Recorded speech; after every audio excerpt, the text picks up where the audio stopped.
বন্ধুসকল, মই আজি আকৌ আপোনালোকৰ ওচৰলৈ নতুন এটা ৰেচিপি লৈ আহিছোঁ। তুৰৈ মাছে বনাম। এই তুৰৈ আমাৰ ঘৰৰে তুৰৈ হয়, ছিঙি আনিলোঁ মই বাৰীৰ পৰা। এই পিঁয়াজ, এয়া আদা নহৰু, এয়া জিৰা, জালুক আৰু দিব পাৰে, জালুক জলকীয়া ইয়াতে আছে, নিমখ হালধি, এই সকলো উপাদান আছে। এতিয়া মই জিৰা দি বনাম। প্ৰথমতে পাঁচফোৰণ নিদিওঁ, এবাৰ জিৰা দিম। জিৰা কেইটামান ফুটাই লওঁ কেৰাহীত, জিৰা আৰু পিঁয়াজ দিম। পিঁয়াজ ভাজি লৈছোঁ, বিনা তেলত বনাইছোঁ। ইয়াত কোনো তেলৰ ব্যৱহাৰ নাই।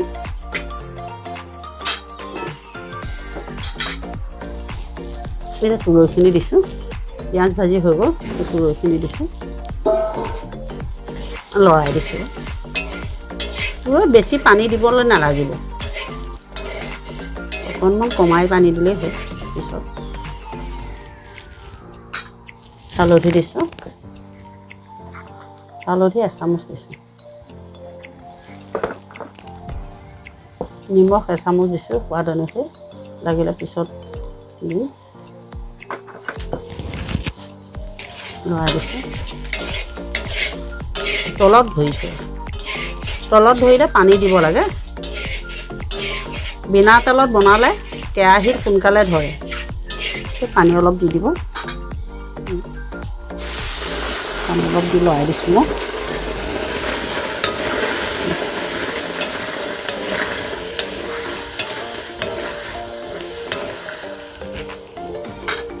আৰু অকণমান দিব লাগিব পানী, তলত ধৰিছে যিহেতু। লৰাই দিছোঁ।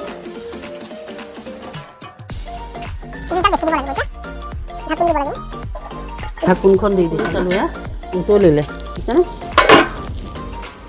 এই আদা নহৰুখিনি দি দিছোঁ মই, পেষ্ট কৰি থ'ব। এই জলকীয়া,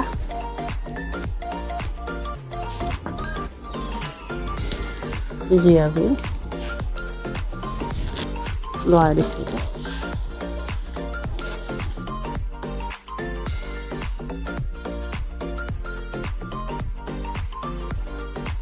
জালুকৰ গুড়িও দিব পাৰে ভুলত, একো নহয়, ভাল লাগে খাই।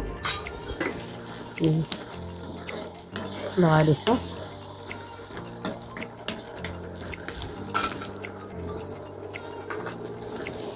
ঢাকোন দি দিছোঁ আকৌ, ঢাকোন খুলি চালোঁ, এই পানী অকণমান দি দিওঁ।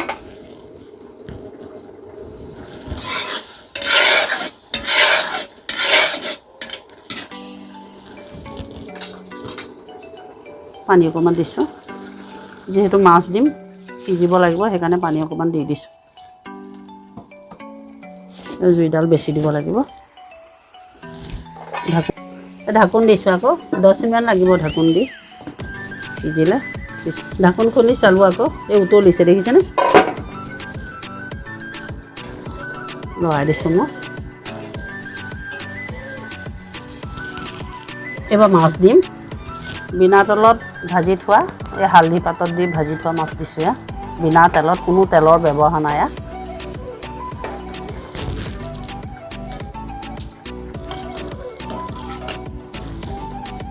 আকৌ ঢাকোন দি দিম। ঢাকোন দিয়াৰ পিছত মাছ সিজিবলৈ 10 মিনিটমান লাগিব। কোনো ইয়াত তেলৰ ব্যৱহাৰ নাই। আপোনালোকে সকলোৱে বনাই খাব, কেনেকুৱা লাগে। হৃদ ৰোগীৰ কাৰণে বহুত ভাল, হৃদ ৰোগী, গেষ্ট্ৰিক বেমাৰীৰ কাৰণে বিনা তেলত বনোৱা। এতিয়া ঢাকোন দি দিছোঁ, 10 মিনিটমান লাগিব সিজিবলৈ। ঢাকনা খুলি চালোঁ, এয়া হৈছেহি এতিয়া।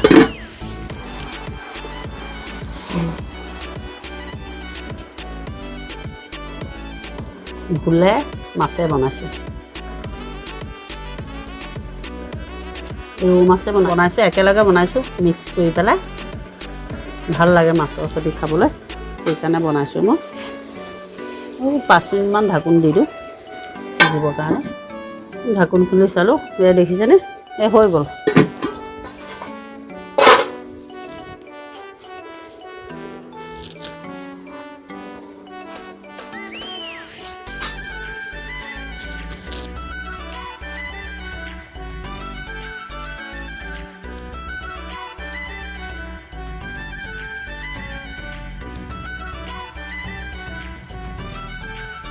বনোৱা হৈ গ'ল মোৰ বনাই হৈ গ'ল বিনা তেলত বনাইছোঁ তুৰৈ আৰু ভোল ৰৌ মাছৰ সৈতে বনাইছোঁ সৰু সৰু ৰৌ মাছৰ সৈতে বনাইছোঁ আমাৰ পুখুৰীৰ পৰাই ধৰিলোঁ এতিয়া বনালোঁ আপোনালোকেও বনাই খাব বিনা তেলত কেনেকুৱা লাগেনো বেমাৰী মানুহৰ কাৰণে বহুত ভাল হৃদৰোগী আৰু ডায়েবেটিছ মানুহ গেষ্ট্ৰিকৰ কাৰণে বহুত ভাল সেইকাৰণে মই বইল খানা বনাই আপোনালোকক দেখুৱাইছোঁ বিনা তেলত আপোনালোকেও খাব খাই লাইক আৰু শ্বেয়াৰ ছাবস্ক্ৰাইব কৰিব নাপাহৰিব মই আপোনালোকৰ ওচৰলৈ আকৌ নতুন নতুন ৰেচিপি লৈ আহি থাকিম আজিলৈ আহোঁ